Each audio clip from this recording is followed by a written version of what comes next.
Thank you very much. We're thrilled to be here. Certainly not content with just being here, but we are honored to be here, honored to be a part of this great conference.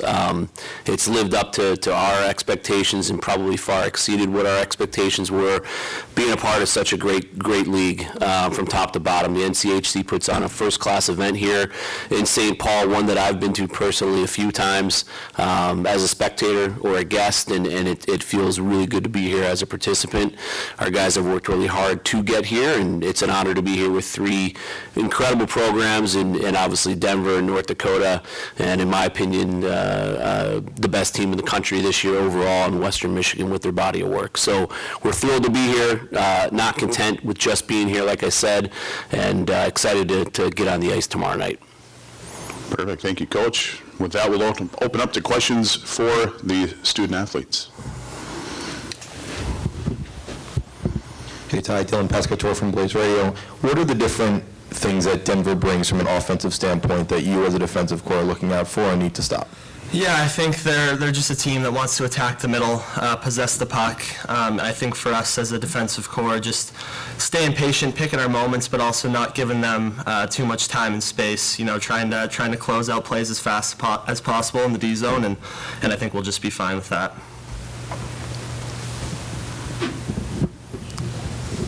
Paul Hornstein, College Hockey West. You guys had a very emotional two-game series against Duluth, and obviously you let it all out when you win the overtime game. How hard is it, because I know the coaches can only do so much, is it for you guys to clamp it back down and get refocused for the next game, which is obviously tomorrow night? Yeah, I think that, we refocused after that Saturday night. I think for us, we're just super excited for this opportunity this weekend, and it's great to get those wins, but it's all about this weekend now, and got to take it one game at a time, and just went out from here on. Ryan, Jack Janes from WCSN. 25 goals, ASU record. What does that mean to you doing it in your first year here? Yeah, it's definitely an honor. Two great guys before me, Kopp and Johnny there. So, but none of that's possible without my teammates. Great plays, great players. So, definitely an honor to be a part of the history of a program like that. But, we hope we have a lot more to come here. Sean Brennan, Cronkite Sports. Ryan, Matt Davis, obviously a great goaltender, won 2 national championships. What kind of stuck out about him in the games you've faced him? Yeah, he's a really calm goalie. He's won before, so he knows how to win. But for us, just try to pepper him with some shots and play our game and just go from there. But yeah, he's a great goalie. Just by your St. Paul Pioneer Press, for either player, looking at your roster, what struck me is the fact that you've got guys from 13 different states, I think 3 provinces and 2 foreign countries. This was my immediate thought. What are football Sundays like? Do you have like a Vikings group and a Lions group? Or, how does that all break out? Yeah, I think we got a good amount of guys from Minnesota and Michigan, and I remember when they played each other, and we all went to a local restaurant. And it's funny, it was I believe it was a Lions bar, so all the Vikings fans in there from our team. It was a good time, but yeah, it's cool to have a bunch of guys from all over the place. Just kind of brings in different aspects into the locker room, and we have a great group this year. And did your coach wear his Colts gear? Let's not talk about the quarterback we just signed. Thanks, guys. Ty, for you, Eric List, Blaze Radio. Denver brings in such a good power play on the penalty kill. How do you guys have to attack that?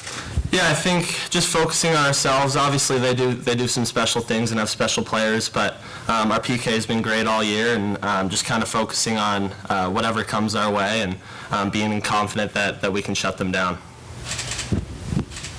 Hey, Ty, Jake Sloan, Devil's Digest. You're part of just a handful of players that played at Oceanside. What does it mean just for this entire program for you to be a part of this? Yeah, I mean, it's been a long time coming, obviously. It's been a special past couple years for me, and coming from Oceanside, and it's been a real pleasure to see the growth of hockey in Arizona with Mullet and coming from Oceanside specifically. But yeah, I mean, obviously we've come a long way, and this is where we wanted to be at the end of the day, so we're really looking forward to it this weekend. Tom Harden, College Hockey West. Ryan, you've been identified as one of the players for the Pioneers to be most aware of on the ice. How do you embrace that challenge, and do you feel like that is putting a target on you to have your best game against the Pioneers this time around? I'm not really, honestly. I think, just obviously this late in the season, you want to have your best game every game. So, not really focused on that. But, we have so many great players on our team, and I'm sure they could have said that about a handful of guys. So, we all just play our game and stick to our systems, and, yeah. Last one for the players, Jess. Ryan, I was just wondering, you go from Penn State, which is, small town, everybody knows about State College, and it's rural setting, to one of the biggest cities in the country. You go from rural Pennsylvania to the Arizona desert. Just culture shock-wise, what's the transition been like for you? It seems like it's been pretty seamless on the ice. Yeah, it's been unbelievable. I can't say enough great things about ASU and, everything it's done for me. So, super glad with the chance that I took there and came to ASU, and, I'm just super honored to be a Sun Devil. All right, with that, we'll excuse the players. Thank you, guys. Thank you, guys. God, boys. All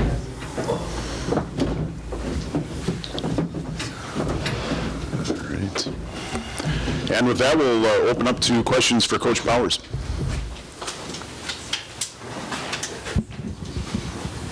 Greg, I always love mentions of Oceanside Arena, and, I missed the plywood press box and all of that. But, thinking about the roots of your program and the fact that you were picked, in the bottom half of this league this year and finished second, just how much fun is it over the past, decade or so to be underestimated as consistently as it seems like Sun Devil hockey is?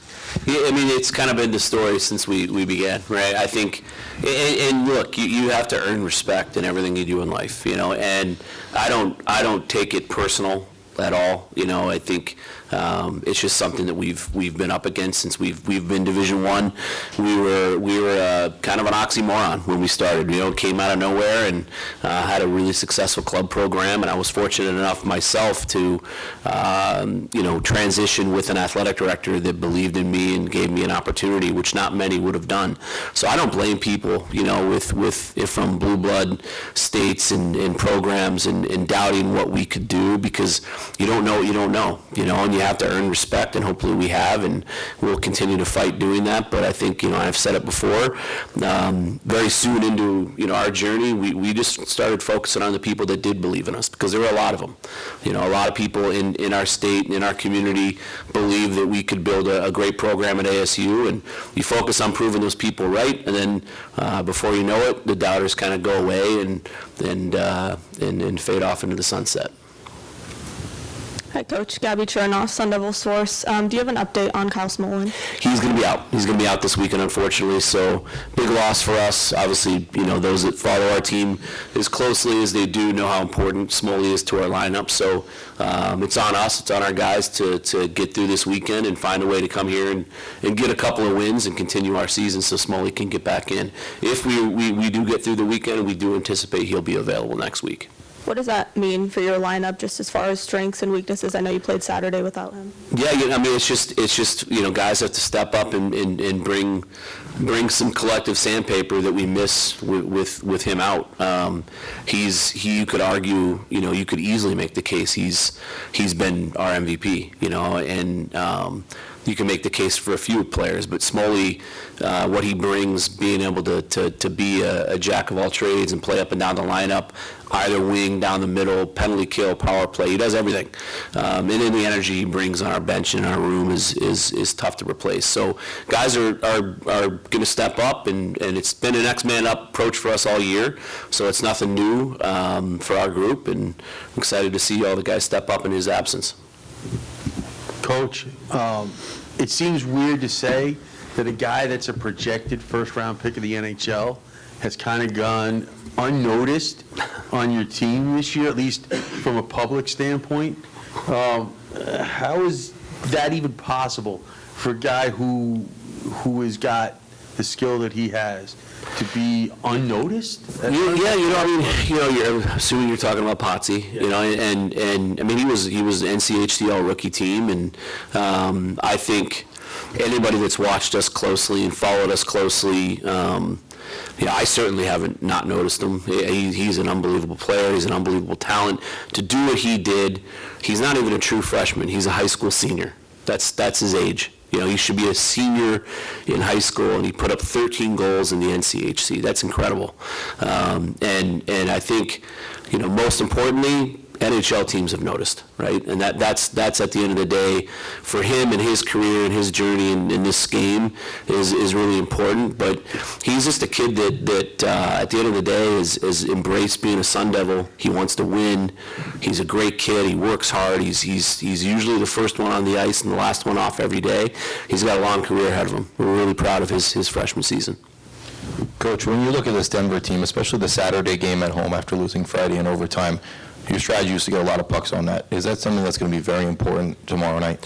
Yeah, I mean, I think you know, the more shot volume you have, and the more relentless you are in retrievals, and the more time they can spend in their defensive zone, the better off you're going to be. Obviously, they're a dynamic, fantastic team that when they have the puck, they're scary, right? So we want to make sure that if we can, you know, to have the puck as much as possible, and that's a good way to go about game planning against these guys.